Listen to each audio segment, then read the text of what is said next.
Assalamualaikum warahmatullahi wabarakatuh. Kali ini penulis ingin bahas soal khusus ya, pertanyaan dari pemirsa, yaitu eh, soal aditif monolek dari eh, lubricant engineers. Jadi ada pabrik oli yang namanya lubricant engineers.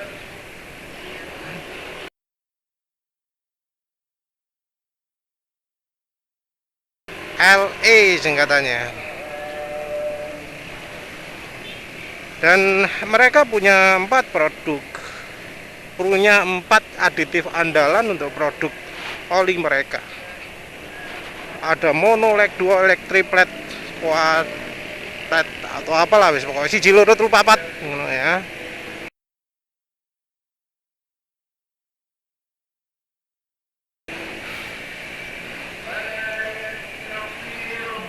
Yang relevan itu adalah yang nomor 1, yang monolek.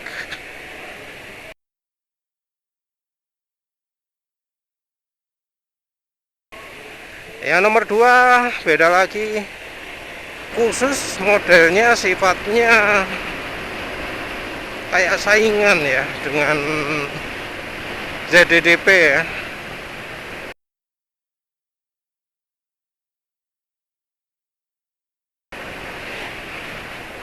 Dan nantilah penulis lihat lagi wes. Dualek itu fokusnya untuk grease. Terus yang nomor 3 triplet itu apa, itu fungsinya enggak begitu dibutuhkan lah kalau di oli mesin ya.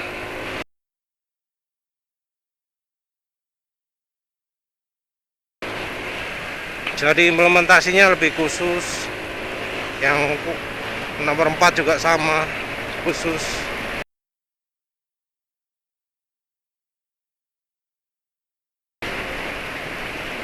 Sifat hidrolisisnya lebih sedikit ya, didemokan olinya dikocok itu langsung misah dengan air.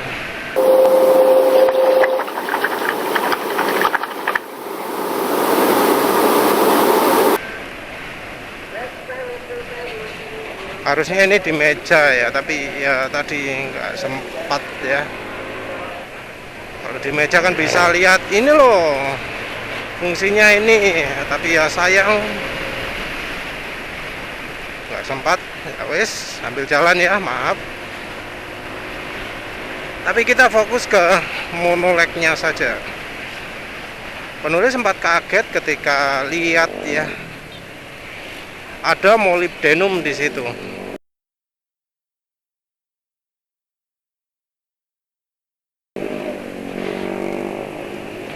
Jadi penulis awalnya berpikir, oh apa ini molybdenum?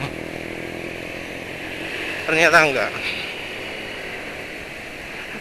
Penulis itu bacanya dari penjelasan itu, yang pertama kepikir itu modelnya seperti anu ya, seperti stearik acid, oleic acid atau apa gitu ya, yang dia hanya melicinkan dari sisi cairannya. Jadi tidak membuat lapisan tambahan gitu. Apalagi ketika dijelaskan bahwa keunggulan dari aditif monolek itu tidak membentuk lapisan baru.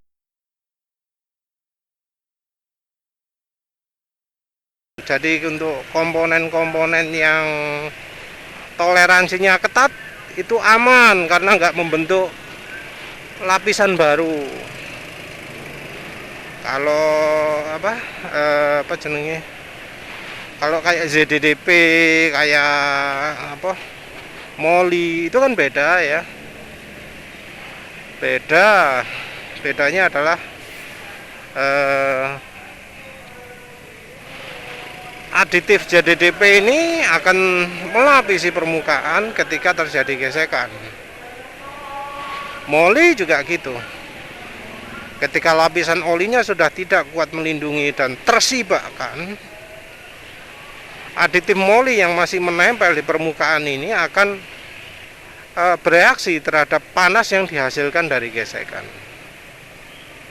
Dan ketika kegencet sama panas sama tekanan, akhirnya terbentuklah lapisan moli yang bisa melapisi ya, lebih kuat.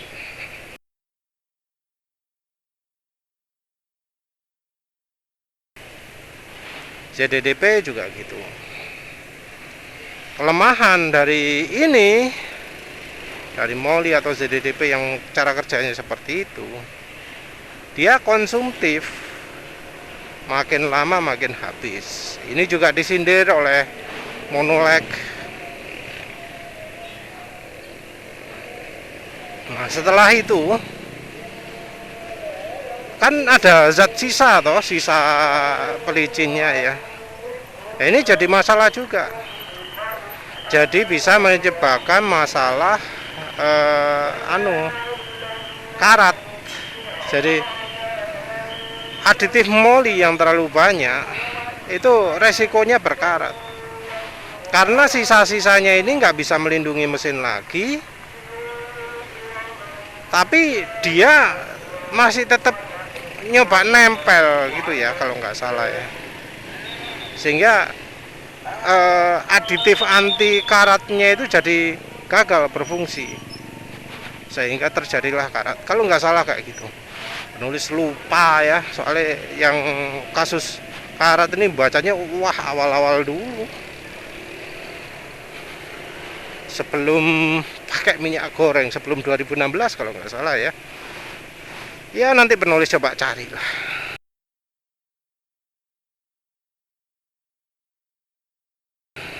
Jadi ini yang disindir oleh Monolek. Jadi pakai Monolek itu kalau toleransinya rapat, dia nggak nambah. Terus dia nggak membuat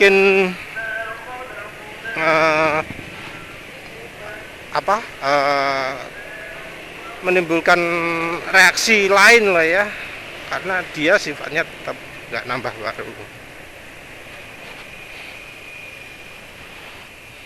Namanya licin di oli itu kan macam-macam ya, susah mengikuti itu. Ini juga penulis pakai fulire nih, licin, licin, tapi ini tenaga kok gak keluar ya. Mungkin berikutnya mending sekalian pakai bensin Shell Super apa BP92 ya. Enaknya bensin apa ini? Shell Super aja ya, untuk meyakinkan.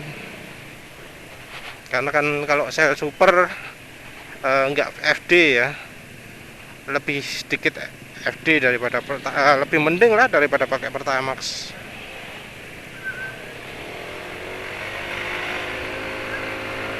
Lumasnya juga lebih banyak ya, Shell Super aja lah nanti. Yang jelas Bardaro yang penulis pakai sekarang ini merupakan contoh oli licin ya. Licinnya terasa, dipakai siang-siang licin, dipakai ya kondisi masih agak dingin begini ya, mungkin suhunya sekitar ya 30 derajatan gitu. Licin juga, tapi licin macam-macam ini. Ini licinnya nggak kayak licinnya Amsoil Signature yang kalau jalan pelan suaranya kasar, tapi kalau jalan kencang bisa nambah top speed. Ya macam-macam lah resep oli. Nah, Monolek ini jelas dia bukan ZDDP. Dia jelas bukan moli, bukan MODTC juga. Karena MODTC itu sifatnya ya nambah juga, namanya moli juga, karena dia bereaksi kan terhadap permukaan logam. katanya sih ini apa, cairan aditif monoleg itu ketemunya mulai zaman Perang Dunia Kedua ya. Ada apa, rumus-rumus rahasia gitu ya, konfidensial gitu ya.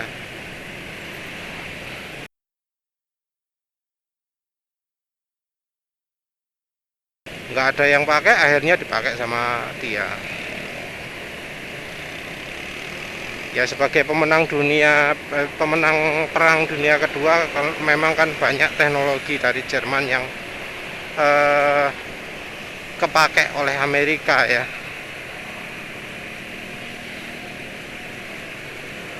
Sampai apa, teknologi piring terbangnya repulsin itu nyampainya di Amerika juga ya.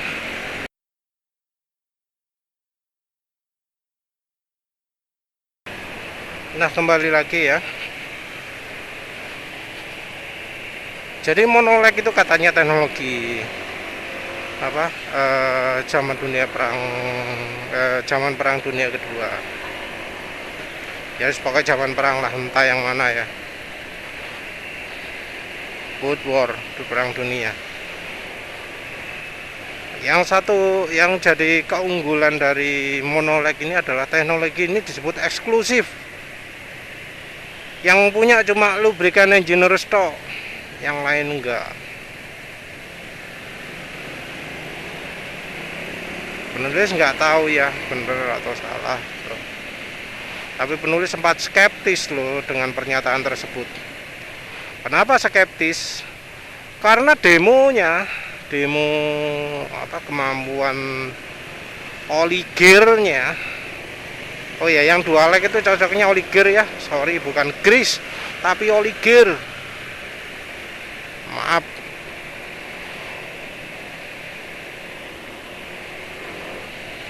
Kalau nggak salah sama yang tripod atau apa gitu ya, bikin olinya lengket. Nantilah wis tak tunjukkan terjemahan keterangannya ya. Yang jelas penulis jadi ragu dengan eksklusivitas dari klaimnya Lubricant Engineers, karena produk yang didemokan, produk oli transmisi itu kok sama persis dengan demonya Omega Oil, sama persis dengan demonya oli Mavic, sama persis dengan demonya oli Delta Loop.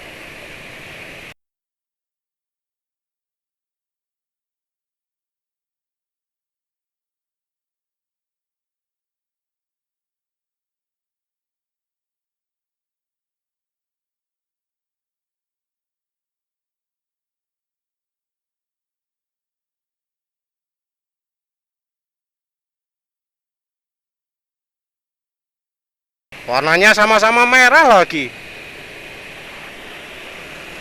Jadi Omega Oil merah, Delta Loop merah, oli Mavic merah, Lubricant Engineers ya merah juga. Ditunjukkan waktu demo ke media itu alatnya sama.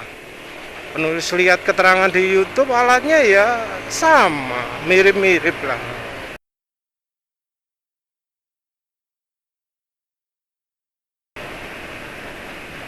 Ya penulis ragu ini katanya eksklusif, tapi kok banyak yang pakai, termasuk banyak yang pakai.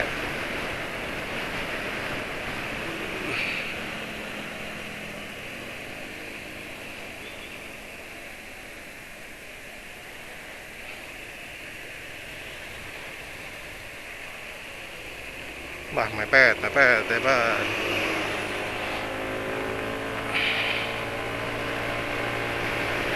Jadi ojikir itu yang membuat penulis ragu.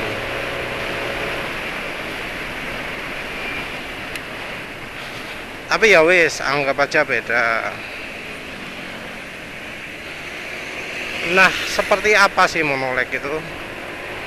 Penulis sebenarnya agak kesulitan juga cari apa sumbernya.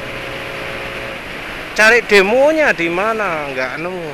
Nemunya ya keterangan itu aja bahwa aditif monolag itu membuat satu molekul aja yang nempel. Dia meningkatkan daya tempel antara molekul satu dengan molekul lain, sehingga lapisan permukaan oli yang di logam itu sulit robeknya.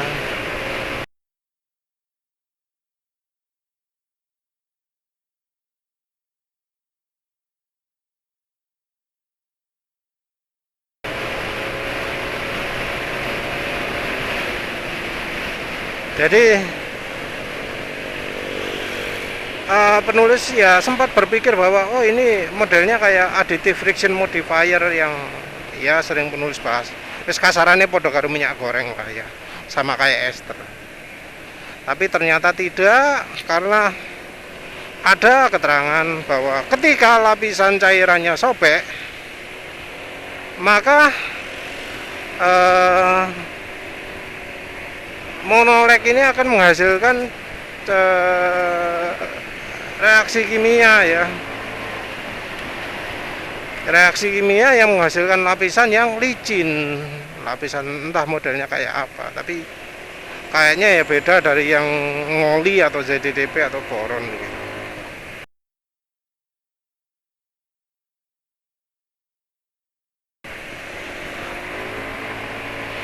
Disebut modelnya kayak bola-bola. Kalau bola-bola lak fulirene ya. Sama kayak yang ada di Bardahel ini. Bardahel ini kan molekul paling licin sedunia. Jadi kayak bola-bola juga. Ambolah.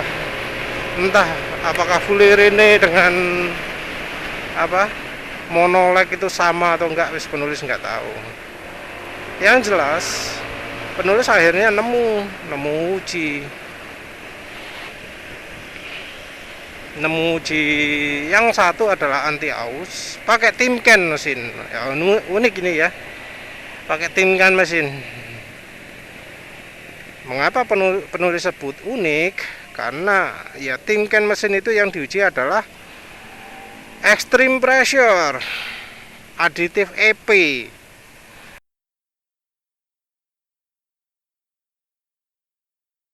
Aditif EP ini adalah aditif yang bekerja ketika gosokan wis menyebabkan panas yang sangat tinggi dan tekanan yang sangat tinggi. Jadi wis iki betul-betul olinya itu benar-benar nggak bisa melindungi lah ya.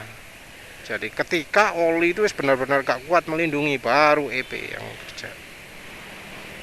Jadi ini bukan kalau kita pemakaian sehari-hari. Ini bukan ketika kita lagi jalan nyantai, ketika jalan kalem-kalem, bukan. Ini terjadinya waktu kita ngebut gaspol atau nanjak gaspol. Ya gaspol juga sih.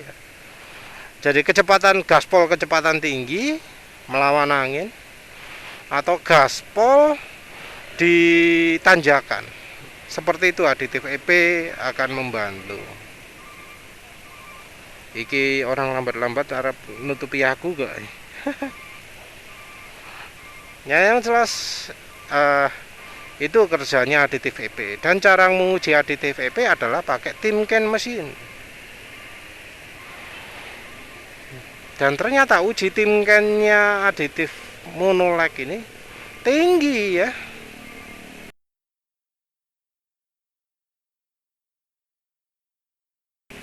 Setara dengan oli lain ya.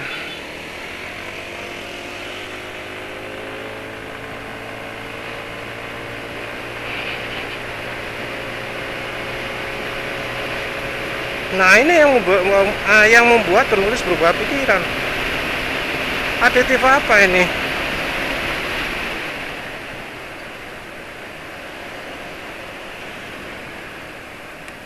Karena aditif aditif harusnya bukan aditif padatan, tapi kok bisa seperti itu. Tapi ya penulis nggak melihat ada yang istimewa dari monolag ini. Jadi sifat olinya kira-kira seperti itulah ya. Dia bisa membantu apa jenenge pelumasan ketika lapisan olinya belum hilang, karena dia membuat cairannya ini jadi lebih sulit untuk misah itu. Tapi ya sayangnya nggak ditunjukkan perbandingannya dengan oli biasa gimana, tapi katanya kayak gitu. Terus nggak menghasilkan aditif yang menyebabkan korosi. Jadi kalau aditif moli itu sudah kepakai, sampahnya itu akan jadi sumber korosi atau karat gitu lah ya. Kalau contoh ekstrimnya itu ATF ya, atau ya ATF atau MTF ya, olinya transmisi atau olinya transmisi mobil lah ya, itu dicampur dijadikan oli mesin. Nah ini kan ATF itu atau MTF itu kan banyak aditif EP-nya ya, banyak molinya. Nah, itu efeknya gimana? Pernah ada yang nyoba malah mesinnya karatan ya.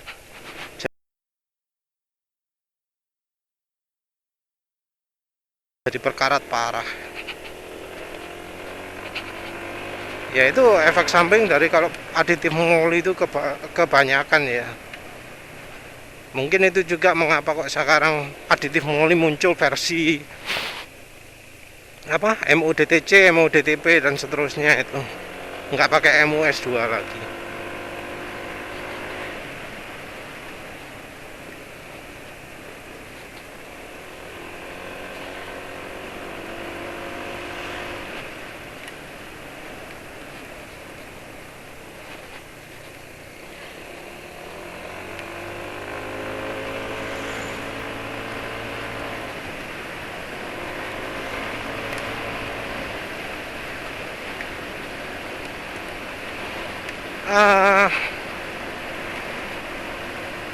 Worth it enggak sih?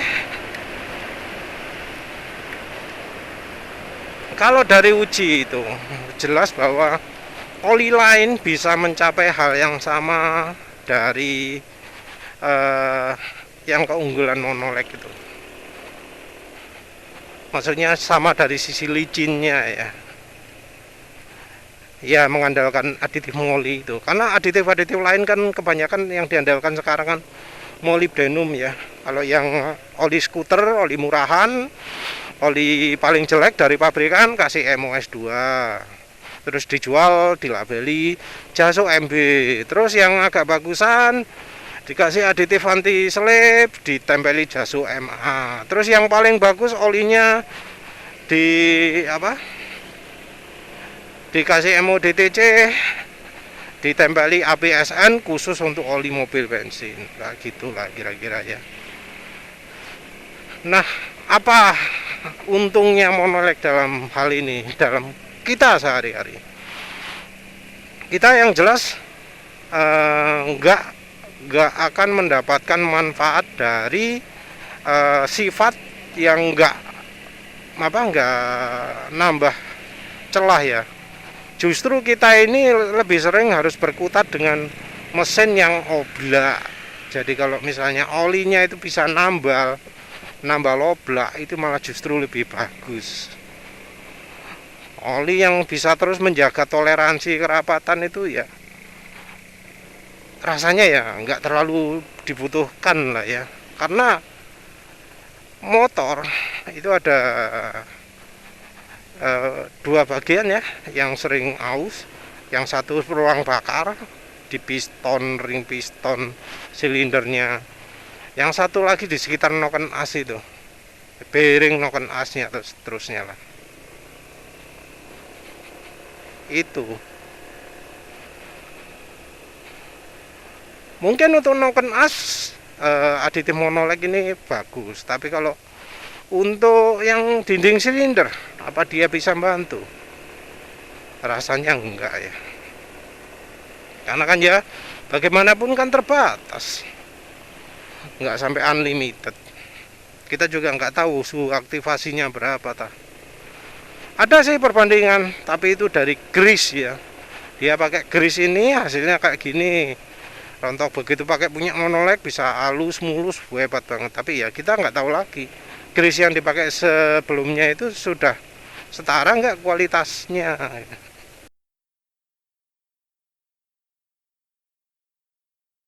Van elkaar en turbines. Hier zie je de componenten nog eens bij elkaar met de slijtagereductie door monolek. En hier zie je de componenten met slijtage, verretting, warmteontwikkeling zonder monolek.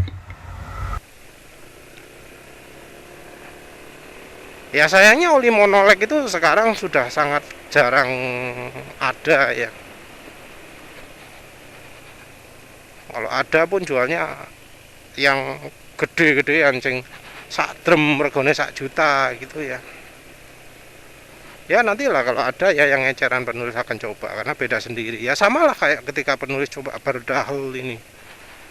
Kan beda sendiri ya, C60 yang lainnya nggak ada kan yang pakai C60.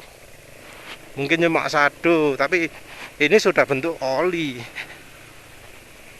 Licin emang, tapi lain-lain bahan oli ini sing kurang ya. Ya begitu saja. Terima kasih sudah menonton. Assalamualaikum warahmatullahi wabarakatuh.